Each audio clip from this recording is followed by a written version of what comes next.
Welcome. I'm Gerry Oginski, a medical malpractice and personal injury trial lawyer practicing law here in the state of New York. Today's topic is accidents, 5 deadly sins that could sink your accident case. Number 1, the lawyer refers you to a doctor. Now, while there's nothing inherently wrong with that, there is a problem because the client, the client, may not realize that the lawyer has referred other clients to this particular doctor.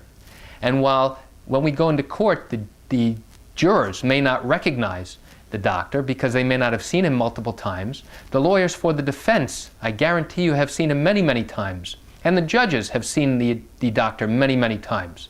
And it's not to your benefit to have the attorney recommend a particular doctor for you, because what will happen during cross-examination by the defense, they're going to bring out the fact that this lawyer has recommended clients to this particular doctor many times.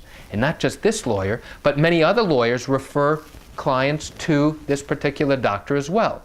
Because if he testifies well and he gives them information that they like and is favorable to them, other lawyers are going to start using him too. So when a lawyer refers a client to the doctor, many people will call this the kiss of death. And you don't want to have this problem at the time of trial. There are enough legal issues that will arise during your trial that this should not be one of them. I often will tell a client, if you have problems and you're not comfortable with the doctor that you're seeing, go to another doctor. Get a referral from a friend or relative and do it that way.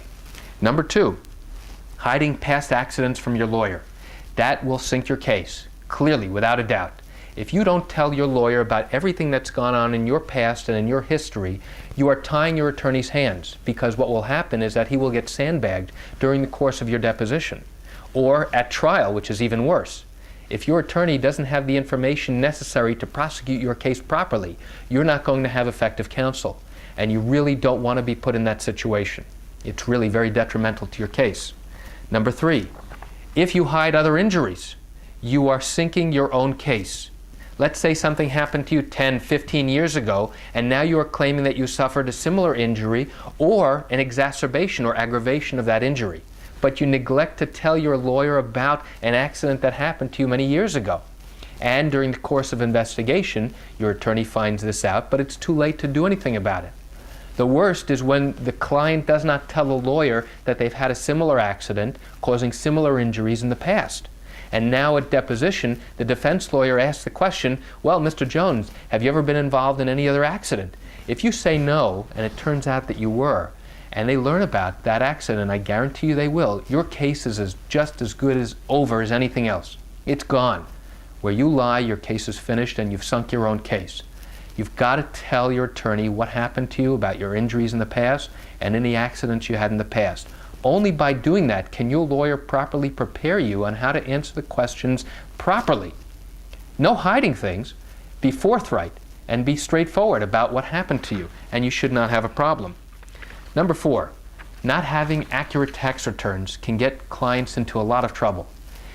When you claim that you've suffered as a result of your injuries and you've been out of work, if you do not have accurate tax returns, they are going to bring it up as an issue of credibility. The defense lawyers will turn on you and show clearly that you have lied about things in your taxes.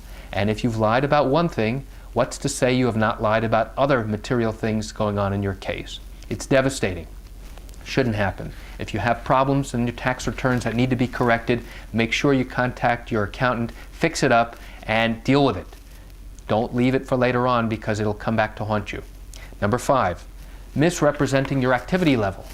When you are injured and you say you cannot do all the things in your daily activities that you claim you cannot do, what will happen is that sometimes defense lawyers will hire investigators to go out and take pictures or video of you. And if you claim you can't play basketball, if you claim you can't do sports, you can't change a tire, you can't go to the gym and work out, and somebody gets you on video doing those exact activities that you claim that you could not do, your case is finished and over.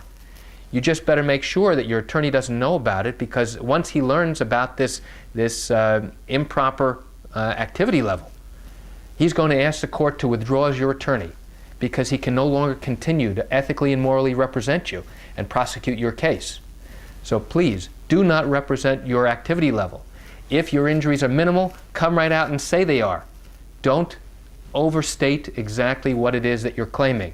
It's better to understate your case and let the jury know that you're trying to do your best in overcoming your disability, and you're not one to sit at home and try and live off the fat of the land and wait for your case to, hit the jackpot, as we've talked about in previous videos. Don't do it.